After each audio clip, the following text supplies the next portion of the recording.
Nós começamos o Mais Pecuária de hoje com uma entrevista especial. Nós demos aqui, no início de dezembro, o empresário consultor Ricardo Santin, que é atual diretor executivo da Associação Brasileira de Proteína Animal, foi eleito por unanimidade como o novo presidente da associação.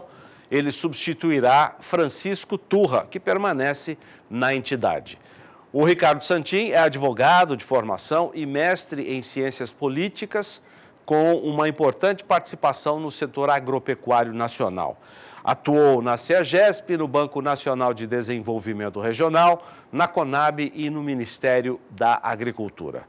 O mandato do Santin começa em abril do ano que vem e as perspectivas para o setor de proteína animal não poderiam ser melhores. Como ele disse, na entrevista concedida à nossa companheira Sara Kirchhoff, em São Paulo. Vamos conferir.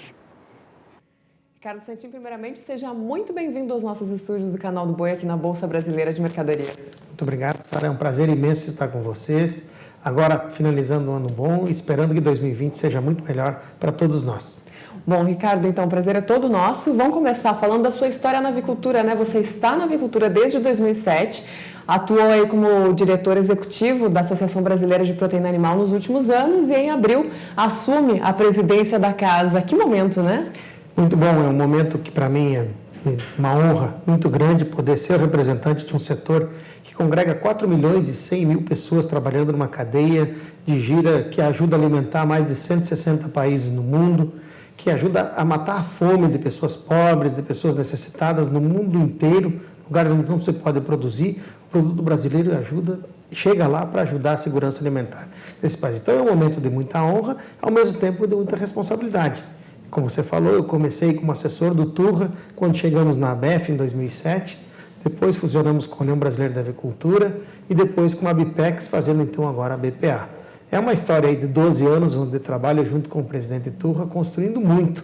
A avicultura já era muito importante e com o comando do Turra, e eu fui auxiliar dele nesse processo, conseguimos fazer com que o Brasil se tornasse protagonista mundial, não só em termos de exportação, mas também do papel de protagonismo nessa indústria que é muito importante para o mundo.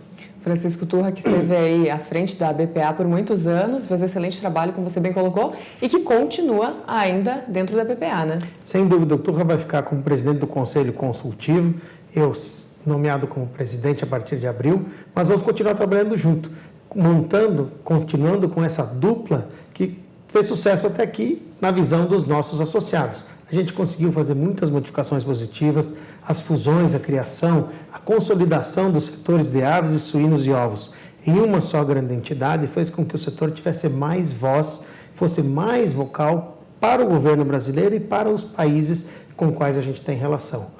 E desde que você entrou nesse setor aí da avicultura, como eu falei, lá em 2007, bastante coisa mudou, né? O que a gente pode pontuar aí dos principais avanços? Eu achei curioso que esses tempos eu usei a expressão galinheiro com alguém, eu que sou lá do interior do Rio Grande do Sul, uma cidade pequena, alguém me corrigiu, falou, não fala mais, hoje em dia não é galinheiro, é aviário. Mudou muita coisa, né, Ricardo? Muita evolução. Nós, quando chegamos na BPA, tínhamos uma função que era estabelecer as cotas da Europa, então a gente abriu muito o mercado, melhorou o mercado interno, nós democratizamos as informações na BPA. Hoje, tanto uma BRF, uma JBS, uma Aurora, que são as maiores produtoras nacionais, têm o mesmo nível de informação, quase que a menor empresa pequena lá do interior do Rio Grande do Sul. Essa democratização fez com que todos tivessem visão do que vai acontecer no futuro. Essas projeções de conjuntura, melhoria, abertura de mercados, a consolidação da Europa, abertura do mercado da China, que hoje é o grande o grande motivador de todas as exportações do mundo inteiro, foi conquistado na gestão do Turra, onde eu estava junto com ele, a missão que fizemos lá para a China. Então tivemos abertura de mercados outros, como Paquistão, como Índia, que agora teremos a visita do presidente Bolsonaro com a ministra Tereza Cristina em janeiro. Então foram muitas conquistas, mas acima de tudo, melhoria da qualidade do produto brasileiro para o brasileiro. A gente conseguiu ter maturidade, inclusive no mercado interno. O setor se aglutinou mais, teve uma digamos assim, disputa de mercado mais salutar, trazendo benefício para todo mundo. Benefício para o cara que produz no campo, para o motorista que carrega a ave viva ou o produto acabado, para a oficina que arruma o caminhão, para o trabalhador de dentro do frigorífico e para o próprio empresário. Essa cadeia, como falei, de 4 milhões de pessoas foi beneficiada e teve um crescimento contínuo e sustentável desde 2004 e depois 2007, quando nós participamos desse esforço. Ricardo, claro que a China é um importante mercado para o Brasil, o principal, né? Só no caso de proteína animal, acho que é 30% da fatia do mercado. A China é importante para o Brasil, fato, mas hoje o Brasil é muito importante para a China também, né? Especialmente nesse momento que o país asiático vive, sofrendo aí com a peste suína africana, que ainda não terminou, que continua se alastrando, né? Sem dúvida, eles precisam do Brasil para auxiliar na garantia da segurança alimentar deles. A China e a Ásia como um todo vai precisar de mais de 20 milhões de toneladas. O comércio global de carne suína é de 8 milhões, então terá que ser substituído, terá que ser complementado por carne de boi, carne de aves e também por outras carnes, como a própria exportação de carne suína aumentando para lá. Mas mesmo assim, se pegarmos toda a capacidade de exportação de carne suína do mundo, de aves e de boi, não vai chegar no tamanho do que falta lá. São mais de 20 milhões de toneladas. A gente fala muito na China, mas não é só na China. Hoje são mais de 31 países que têm essa doença. Está sendo afetada lá, Mongólia, Tailândia, todos esses países. Da Indonésia agora. A Indonésia chegou também. agora, já está na Europa, teve caso na Alemanha. Então é uma coisa muito séria. Nós aqui no Brasil não temos essa peste, cuidamos muito para que isso não aconteça. Estamos trabalhando num grupo especial de prevenção de peste suína africana e também na peste suína clássica para evitar essa doença, cuidando, informando aos nossos produtores. A gente acabou de lançar um site que é Brasil Sem Peste Suína, Brasil Livre de PSA.com.br, que exatamente traz informações para o produtor, para que ele possa também trabalhar e fazer da parte dele de evitar os riscos dessa doença. Surfando essa onda aí, né, como a gente costuma falar no mercado, claro que ninguém comemora uma tragédia dessas nos países que vêm enfrentando isso há algum tempo, mas o Brasil acaba surfando essa onda. Então, desses outros países para onde a peste suína está se alastrando, tem também algum potencial aí do Brasil chegar nesses mercados? Sim, porque o tabuleiro está feito com determinadas previsões que foram feitas no passado.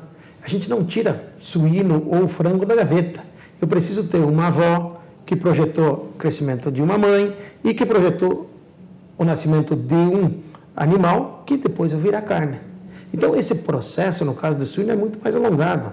É 1 ano e meio a 2 anos e meio quando chegamos nas avós. No caso de aves, você tem aí de 1 ano a 2. Então, esses processos precisariam ter sido previstos no passado e eles foram para condições normais de mercado. Agora nós temos, então, uma falta de produto no mercado e você não tem como simplesmente aumentar. Vai ter por quê? Por que falo isso? Porque daí aquilo que faltar num lugar vai ser tirado do outro, mas vai faltar lá também. Então, os Estados Unidos vai agora vender direto para a China ao invés de vender para Hong Kong. Vai faltar em Hong Kong. Os Estados Unidos deixam de vender para o Vietnã e vai vender para a China. Vai abrir espaço no Vietnã. Então, esse tabuleiro ele é totalmente favorável para os grandes produtores e os grandes exportadores. No caso da exportação, o Brasil de aves é o maior exportador mundial, seguido pelos Estados Unidos e depois pela Europa. No caso de suíno, a Europa é o maior exportador, seguido pelos Estados Unidos, Canadá e Brasil. Então a gente está bem colocado em qualquer uma das duas proteínas e vai ser chamado em qualquer uma dessas situações, principalmente pela China, mas também pelos demais países da Ásia, principalmente. Ricardo, quando essa situação voltar a ter um equilíbrio, e como eu falei, ninguém sabe quando que isso vai acontecer de fato, tem o risco de sobrar produto aqui no mercado? Se você pensar simplesmente da maneira, olha, o cara voltou a produzir, eu produzia mais, agora o que eu vou fazer? Mas esse processo não é uma coisa que acontece do dia para a noite. Falamos numa crise que é na crise chinesa, ela vai ter de 3 a 5 anos no mínimo, porque você tem que precisar 1 ano e meio para reconstruir a produção de carne suína. Se você levar 3 anos, a China coloca na sua linha de consumo algo entre 30 e 50 milhões de pessoas por ano. Então, daqui a 3 anos vai ter mais 150, quem sabe, um Brasil inteiro consumindo a mais. Então, se ela voltar ao padrão de 54 milhões de toneladas, talvez ela esteja consumindo 60. O Brasil, por sua vez, está trabalhando outros mercados alternativos. Ele não vai fechar aqueles que ele vendia antes, pode diminuir os volumes, mas vai manter os canais abertos. E estamos trabalhando, agora em janeiro, vamos fazer um seminário na Índia, exatamente para colocar. E de tudo isso, tem uma grande boa notícia para o Brasil, em termos de indústria. o nosso maior consumidor de aves de suíno é o brasileiro. Nós estamos agora enfrentando mesmo, agora no fim do ano, uma dificuldade no aumento do preço das carnes. E nós vamos lançar, provavelmente depois de amanhã, uma campanha de rede nacional, para exatamente dizer, se o teu churrasco está caro, mantenha esse churrasco e coloque mais carne suína e mais carne de frango nele. Nós que somos gaúchos podemos saber isso. A gente usa preferencialmente carne bovina. O famoso galeto. Vamos colocar o galeto, vamos colocar picanha suína, costela suína nesse churrasco e manter a celebração, que essa é uma hora excepcional. A família tem que comemorar. Se o preço está caro de alguma proteína ou outra, vamos usar a criatividade. Colocar novos cortes de suíno, cortes de ave, que são saborosos e têm qualidade, e vai manter o churrasco na mesma qualidade e manter a festa de fim de ano. Com certeza, Ricardo. Agora, para encerrar, a gente falou aí de carne suína, bovina, de frango. Tem outro mercado que está numa expansão constante aí, que também a BPA é quem cuida desse mercado, que é o de ovos, né? Os números são impressionantes. Sem dúvida. Tem uma brincadeira que eu faço sempre. Nós produzimos 1.600 ovos por segundo. Ao final dessa frase já são 3.200. E você vai fazendo assim por diante, você vai chegar à conclusão que são 100 mil ovos por hora. São números absurdos, são 5 milhões, aliás, de ovos por hora. Veja que no Brasil nós vamos produzir no ano de 2020 perto de 52 bilhões de ovos. E esse mercado tem menos de 1% de exportação. E ele cresce a uma razão muito positiva. O ano passado cresceu 10%, esse ano é 2019, deve crescer na casa de 6% em 2020. Veja, consumimos 99,5% no Brasil e cresce 10%, no próximo ano 6%.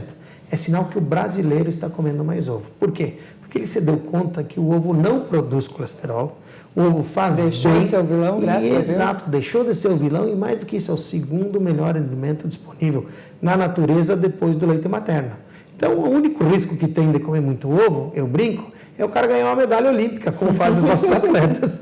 Então, isso é o ovo. Vai continuar um mercado em expansão, cresce para chegar ao ano que vem, provavelmente em 240 unidades per capita ano, o que ultrapassa a média mundial, que é 235. Então, o Brasil já começa a conquistar o nível mundial de consumo de ovo também. Então, nas nossas 3 proteínas que nós representamos, aves, frango, suíno e ovo, as 3 têm cenários muito positivos para 2020 e não só para a indústria, para o produtor lá também e toda a cadeia nela envolvida. Essa era a minha última pergunta para você, então expectativa para 2020, com muitos motivos aí para comemorar já antecipadamente. Obrigada pela sua participação mais uma vez aqui conosco, viu? Obrigado pela oportunidade, eu desejo a todos os telespectadores do canal do Boi um Feliz Natal, um Feliz Ano Novo e um churrasco com muito frango, suíno e os doces feitos de ovos.